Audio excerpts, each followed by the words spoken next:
That is a very squint angle, but we can deal with it because I'm only going to be here for 2 seconds. So it is shoot day now for Lennon. It is 9:15 and I am just on my way to Levels in Cumbernauld, which is where we're doing the shoot. I've stopped at Asda just to get myself a Monster and also to get Lennon some Krispy Kremes for after, because you can't do a photo shoot and not have something shitty after it, do you know what I mean? You can't do a photo shoot uncaffeinated either, that's why I'm going in for the Monster. But he's woke up pretty much on the money. I don't know if you can see that or if it's very, very glary, but it looks fantastic, man. Weight has dropped slightly from yesterday. Basically everything's went perfectly. That extra wee bit of carbs freshened him up. He's had better pumps all week. That's all we need. When you've not got somebody who's like shredded out their brain, you literally just need to freshen them up a wee bit, get them to a point where their pumps are going to be really, really good, and that's literally it. And he looks fantastic. His pumps have been brilliant all week and his workouts have been brilliant, so he's exactly where I want him. Sent him his food to have this morning. It was exactly what I had planned out anyway, and then like I said, I gave him my turbo pump to get a scoop of as well, so then we're absolutely perfect. But I am going to go and get him Krispy Kreme now. He did say he loves cheesecake, but I feel like I can't get my cheesecake, like, I don't know, maybe I'll have a look. If I can get an individual one, I'm going to get him it, but if I can't just take like a massive cheesecake with me. So Krispy Kreme is probably going to be an option. Sorry Lennon, if you're watching this, but unfortunately you're not getting a massive cheesecake if that's what they have. But if they don't, I'll get them a cheesecake. But so we're going to get in, grab a Monster, get over there. I'm going to be there about 20 minutes early, which is ideal. Get in, see if Evan, the photographer's there as well. Lennon should be there early so we can start pumping up and then we'll be good to go. But I'm buzzing for this. It looks fantastic, man. I could not be happier with how he's looking there now. Right, so we've got one massive win, which is that they had a white Monster because they literally had a singular can, and we have a massive L. It's a tiny wee box of Krispy Kremes. It's slightly disappointing. If I have time, there's another Asda on the way and I'm going to jump in. If I don't have time, you can eat all 6, Lennon, mate. You can enjoy all 6 of them because that probably only makes up to about 2 donuts anyway. Oh no, my AirPods have just fell down the gap in between the seat. Right, I've not got time for this because I want to be there early, so, and I want to make sure I can get good donuts if possible. So if not, he's going to be gubbing all 6. If I manage to get a box of good ones, I'll probably be having one as well.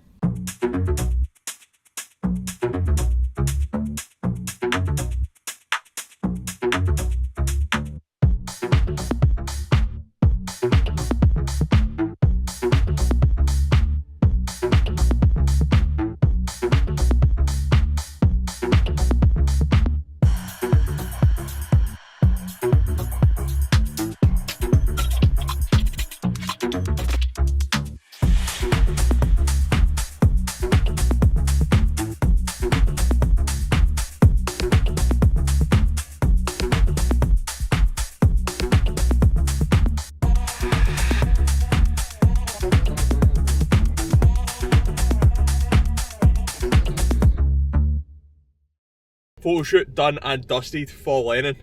I'm absolutely over the moon with his results. He looked fantastic, man.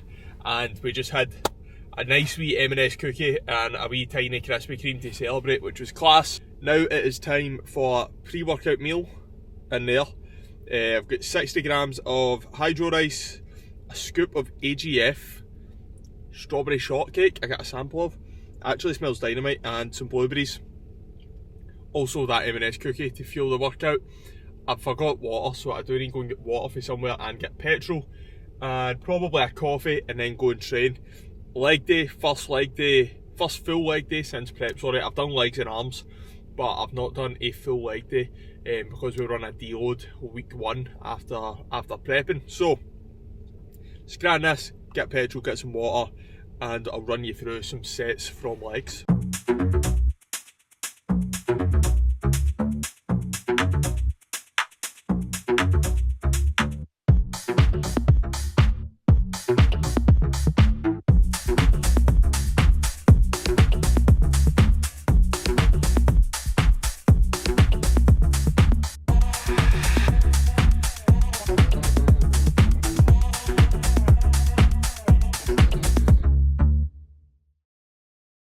Make sure that is actually filming. It is, thank God, because I've just been rambling for 5 minutes and it wasn't on.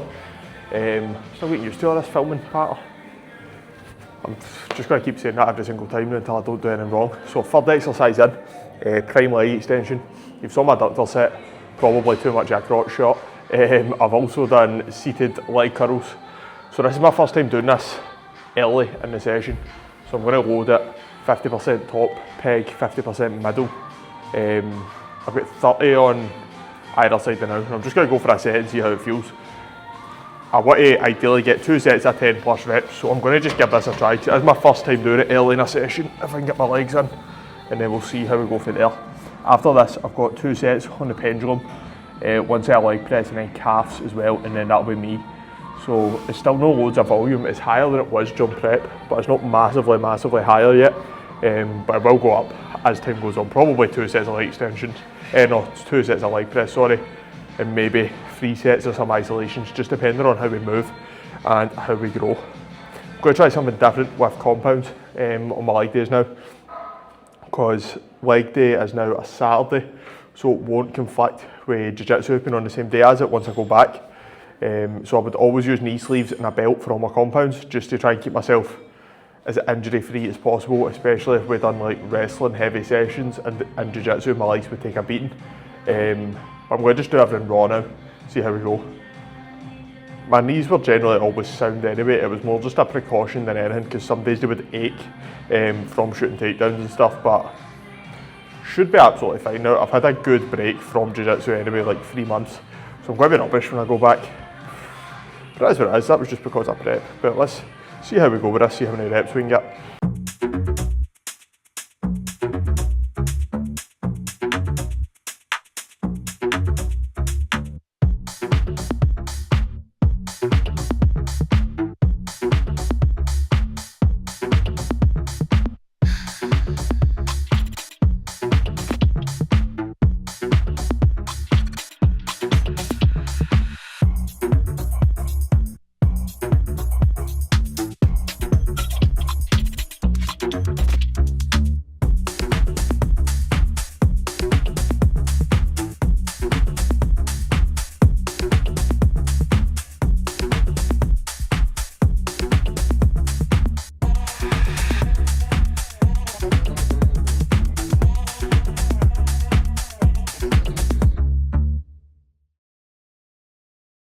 That's by far, man, the smoothest leg extension I've ever used.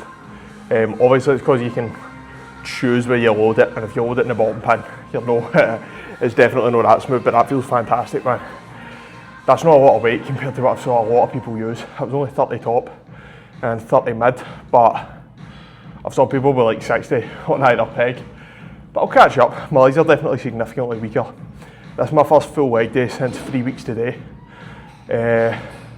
Yeah, except I've been 1 week out, and that was when my final leg day was, and it was a couple of reps in reserve, so it's basically been a month since my last full intensity leg day.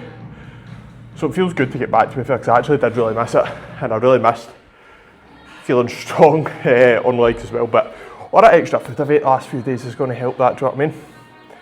I need to shut up about all this extra food. I'm only like 4 kilos up. It's not ideal, it's more than I would like to be, do you know what I mean? But it's not terrible. I know people that have done worse. I was worried at one point I was going to do worse, but we're here now. That feels absolutely lovely. But 2 things to think about when you are doing this is, 1, get a pair of straps and strap yourself in. It makes a world of difference. I don't think you need a seatbelt on leg extensions. I've tried it on hamstring curls and I really like it, but I don't think you need it for leg extensions. I think it's unnecessary. As long as you're strapped in, I think you'll be fine. But also think about, like, keep your toes pointed. You'll see sometimes I'll loosen it and then I'll go back to being there, and I'll try and keep that position the full time because it feels really good. And stop just trying to think about like kicking it up, and try to drag it out and up, and it feels so much better, and you can actually get through those hard reps that you don't think you're going to get to. Again, one of the benefits of being able to load that where you like is that it lets you get through reps that you probably normally wouldn't on different bits of kit, different brands of leg extensions. But it's lovely, man. Just a shame you don't see it in too many gyms, but I'm glad that a gym 2 minutes down the road from my bit has got it now. So 1 more set here. I'm just going to keep the weight the same because that was 11 reps for that first set. Then I'm going to jump on the pendulum and then leg press after. But Feels good to be training hard and feeling full of energy. Probably that M&S cookie I had at the end of the photo shoot.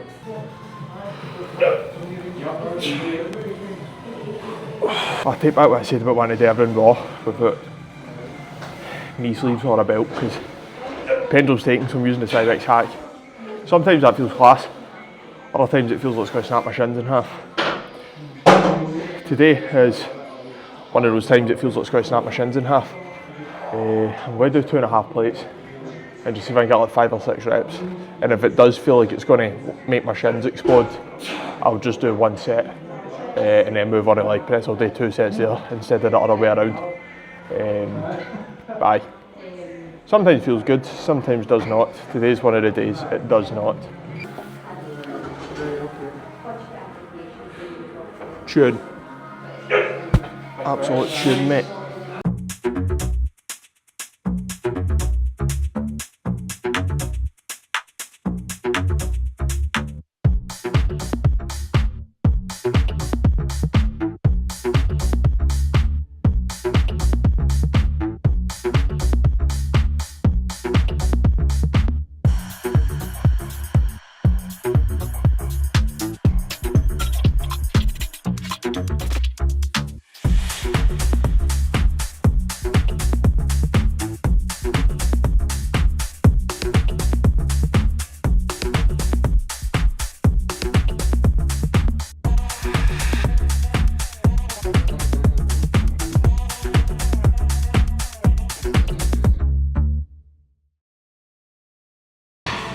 This is the second time in this session that I have started recording a clip and ended it like 5 seconds in when I've sat the camera down. But you did at least see a couple of good sets, and I've just recorded like a full outro on that and then sat down and also a full set of calves, and then realised that I had actually turned it off 10 seconds in the last clip. But basically that set of leg press was absolutely brutal. I really enjoy leg pressing. Actually I've not had that in for ages, so that felt class. And now I'm doing calf raises because I've not done calf raises in literal years. So it's about time I try and make my calves look half decent. 15 aside there, and that was more than enough. And that felt really, really good. To be fair, my calves were actually really sore on the leg press set. Who knows why? To be fair, they're probably tight more than anything. But what I was also saying in that last clip was I've got a whoop, right, and that's what I use for like my step track and my sleep and everything. But it is terrible for tracking workouts. It's literally told me a minute ago I'd done a 14-minute workout today, which obviously I've not. But it's because the heart rate spikes aren't consistent enough. Like obviously your heart rate spikes massively, like during that leg press set, I finish it and I'm out of breath, my heart's beating in my chest.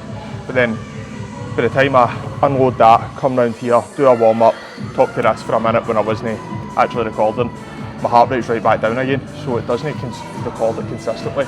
But the sleep stuff is very, very good, as is like the accuracy with steps and cardio, so it is worth it. It's just irritating. And then the last wee bit I was going to show you, I've worked out a new logbook, seeing as we're in an off-season now. I don't know if you can see that properly, but it's the like hand of God thing, the creation that I do. Bought it when I was in Rome in September. It is now June, but I've still not finished my previous logbook because I had also just stopped logbooking for the last couple of weeks of prep because it was just messing with my head, and I preferred just to go in. I knew what weights I was using and just training hard, and I felt much better for it. But now I've got some big strength goals I want to hit, so I'm going to get back to logbooking. I've set my baseline numbers this week and then can work up from there.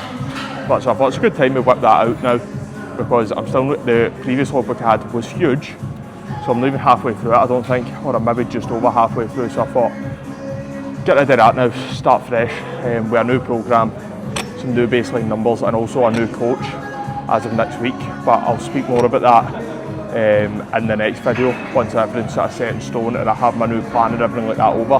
But it seems like the right time entering an off season to work and learn from somebody new, because I've took so much from Luke over the last 4 years. Like, this wouldn't be my job if it wasn't for him, and he's a massive part of that.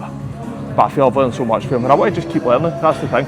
And I paid for consults with a lot of coaches to help me with my own clients, but I think it's about time that I work and learn from someone, for the sake of me as an athlete and me as a bodybuilder and that, to learn from someone new. So I'm actually gutted, to be honest, to be leaving Luke, but I'm also buzzing to be starting fresh with someone new, especially entering a new phase like this. Having previous results, obviously, for the 2 shows, and having a look to beat and new goals in mind and in place. So I'm looking forward to it, but I'll break that down more in the next one. But anyway, as always, hope you enjoyed an insight into my leg day, insight into Lennon's shoot, everything like that. As always, the link to apply for coaching is down below. It'll take you straight to my WhatsApp, or just jump over to my Instagram and give me a message there. Hope you've enjoyed. Give me a wee like, wee subscribe, and I'll leave you with a pathetic set of me trying to grow my calves.